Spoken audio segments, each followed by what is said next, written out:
What's going on, everybody? My name's Chris. Welcome back to Bourbon Sane. Today we're back with another bourbon review, and we have got Heaven Hill Bottled-in-Bond 7-Year. Now, a few years back, maybe 3, 4, 5 years ago, there was a lot of controversy with this bottle because they changed the label. Used to be that white Heaven Hill Bottled-in-Bond 6-year, delicious bourbon, about $20, $25 in Kentucky.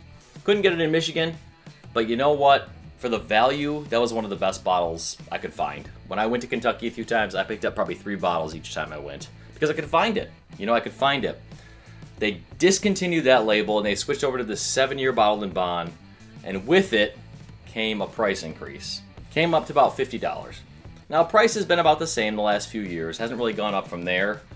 But the big question is, how does that hold up to the old label? Is it as good? Is it better? Worse? I mean, it is a year older, but price did jump. Today we're going to do this review and we're going to find out some answers. Now, this bottle's been out, as I mentioned, for multiple years out of Heaven Hill now at this point. Mash bill on this is 78% corn, 12% rye, 10% malted barley, and it's a beautiful label. It really is.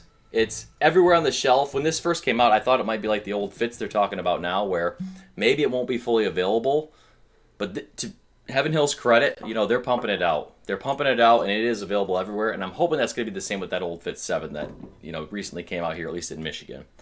So we're going to find out. Heaven Hill is located in Bardstown, Kentucky, and they make some of my favorite bourbons. Elijah Craig Barrel Proof. A lot of great ryes as well. The Rittenhouse Rye and Pikesville, 2 of my favorites. Rittenhouse is probably my go-to cocktail rye all the time. And Pikesville I love to drink straight, and it's still a decent price, around $50. But this bottle, I really do think, over the years, possibly has kind of declined in quality.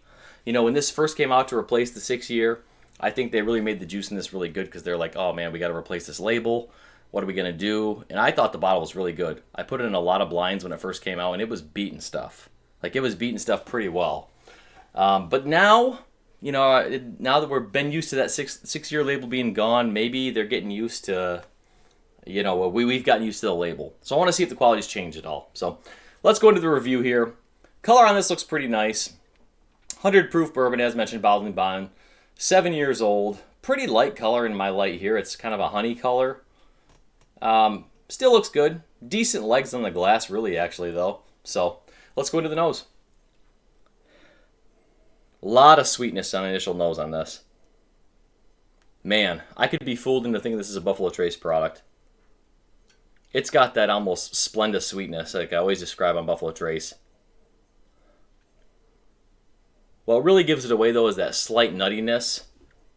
To me, it's almost like a roasted nut, but not salted. And Jim Beam, I get almost like a salted roasted peanut. And this, with Heaven Hill, it's almost like an unsalted peanut, if you will. A lot of classic bourbon notes, though. Your vanillas, deep caramels, Werther's caramels. It's got a good nose, it really does. That sweetness makes it really nice. Light fruits, too. Some pears and some peaches. Little peach cocktail. It's good, man. Smells good. Smells good. We'll see if, as you can see, I've drank a lot of this bottle. So I've been into it a while. It's been open a while. But we're going to see how quality is. Let's go into the taste.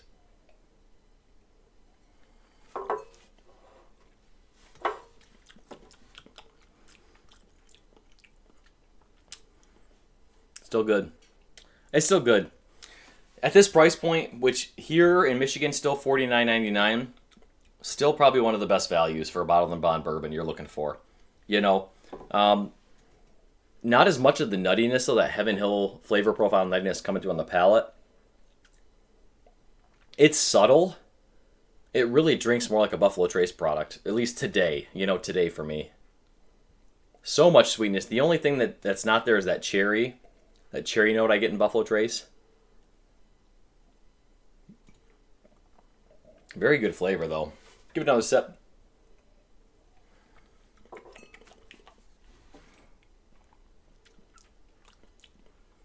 Good mouthfeel, good finish. no complaints. I mean, there's no complaints in this bourbon at all, you know.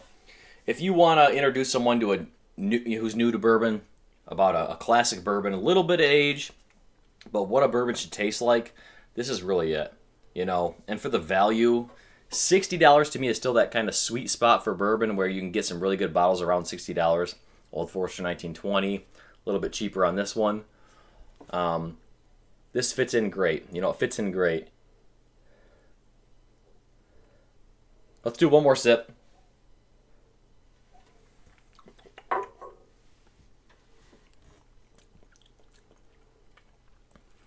Yeah, I had a little more Heaven Hill nuttiness kind of wash over the palate on that sip.